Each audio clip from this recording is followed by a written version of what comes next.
I'm a little bit worried the nail is gonna like fall down because this is so heavy. All right, we're good. Hello, welcome back to the channel. Today I'm gonna be going through all my hoodies and sweatpants I own. There's 5 items total, but I think there's some pretty interesting, unique pieces in here. So let's just get started. The first hoodie is gonna be from Rhude, as you can probably tell. Typically, I'm not one for huge graphics like one featured here, but I am from Colorado, so a little bit interesting story about this hoodie is that when I first saw it, I thought the phone number looked a little bit familiar, and obviously because it is a Colorado phone number, it's gonna have the same area code. So at first, that's just what I thought. But actually, these last 7 numbers rearranged make up my home phone number when I was a kid. Once I noticed that, I was like, I need it!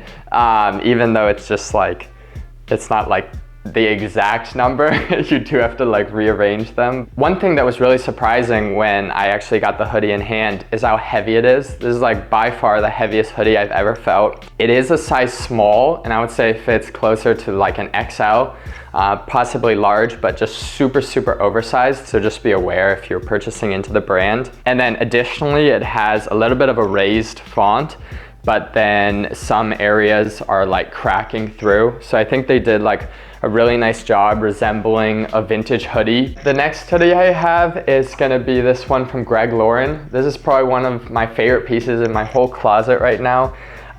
It's super distressed, as you can see, all along the shoulders and then additionally in the back. And what also makes this hoodie special is all the patchwork throughout. So just on this sleeve alone, you have 1, 2, 3, 4 patches with hand-done stitching.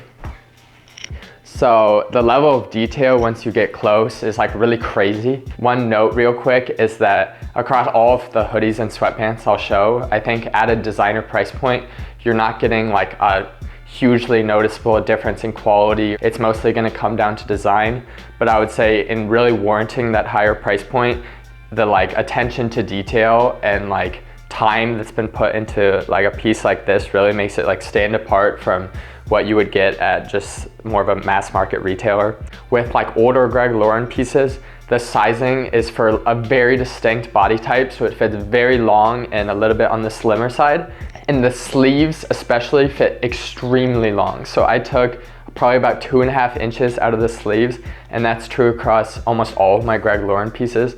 So if you're looking to buy into earlier Greg Lauren pieces around 2015, give or take 2 years or so, the sleeves are gonna be just longer than any normal person. And then the last hoodie in my most recent pickup is gonna be this one from Satisfy Running. I'm a big fan of Satisfy Running. Typically, if you buy into more performance running brands like Tracksmith or On Running, they typically have more of a runner's fit, which is longer and slimmer. And when it's really slim and a little bit athletic, I would just say that doesn't give me as casual of a look. It looks really athletic, but I think Satisfy Running provides very modern fits that are a little bit more fashion forward for an athletic based brand. Just because of the elastic cuffs and hems, it sits a little bit shorter on the body. One detail I really like, which is pretty simple, but it's just the unique drawstrings. It's kind of this more chunky rope, which just gives it a little bit of a different look. So as far as branding goes, it has this small raised print that says Running Cult Member, which is definitely one of their catchphrases.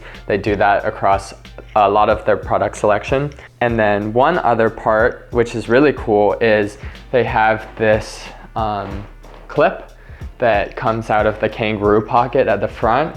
This is mostly done on all of their shorts, so if you're going out running, you can just hook your keys onto the clip and then you don't have to have anything in your pockets.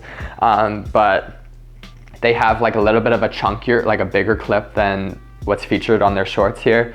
And I think it's just another touch that shows their attention to detail across a lot of their products. And then I have 2 sweatpants to show.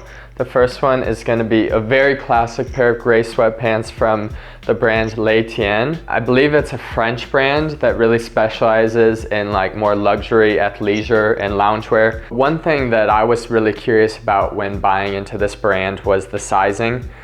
So these I went with a size small, and I would say they do fit pretty oversized, so I could honestly even go with down to a size extra small, but I would say a small is pretty good for me. As far as details go, they have these nice gold eyelets where the drawstrings come out, and then a very fleecy interior. Other than that, not too much to say about them. Every one of their products is made in their own factory in LA, so all production is domestic. But yeah, I can highly recommend these, and they go on good sales on Essence, so you can definitely find like most of their loungewear sweatpants or hoodies under $100, which is not too bad. And then the last pair of sweatpants that I have to show you is another recent pickup from Song for the Mute.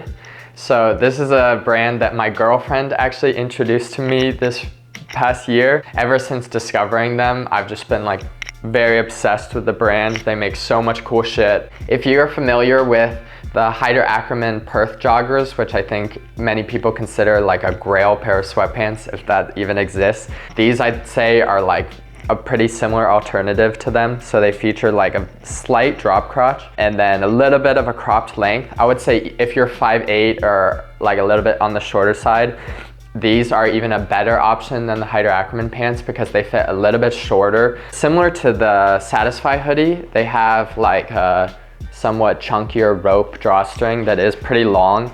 And then just like the different details on this pant, like the seam detail on the back and like the little bit dropped down pockets, I think like give off a very cool vibe. It's hard to describe because it's not like that, you know, different than a normal pair of sweatpants, but just like these little changes make it feel like really casual and like nonchalant. They just like don't feel like they're trying too hard, I guess. When I first bought these, I wore them for like 5 days in a row. The pocket design is something I really love. So it has a double pocket here on the right side, similar to what you might find on a pair of jeans, but far superior because like on a lot of 5-pocket jeans where you have this coin pocket, I don't think I've ever used that because it's like really tight. But then because this is a much stretchier fabric, this kind of can like separate your possessions. So it's just been something I like love about the sweatpants. I'll put my wallet in here and then keys in here. And it's like a really little thing, but if you're like very like finicky about your clothing like me, then it's like, feels like a big deal.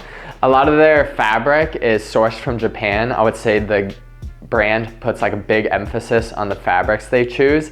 And so this is a somewhat unique or like sweatpant material or jersey material.